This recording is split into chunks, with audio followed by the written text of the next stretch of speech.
Un año más, los conciertos de Viveros de la Feria de Julio de Valencia han vuelto a ser un éxito de cartel y de afluencia de público durante este mes de julio.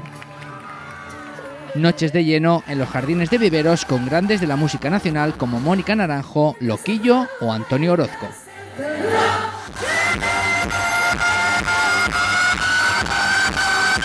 Un cartel con 11 noches de actuación variadas y para todos los gustos, también con nuevos referentes musicales como Quique González, Leiva o Pablo López, desfilando por el escenario de Valencia ante un público fiel y apasionado.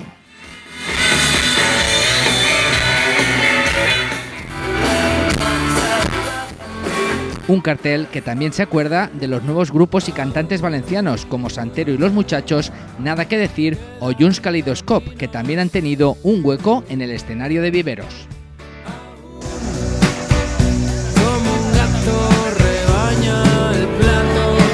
Solo la mala fortuna con Duncan Du y un aguacero en la noche de Bunbury impidió un éxito aún mayor en los conciertos de Viveros.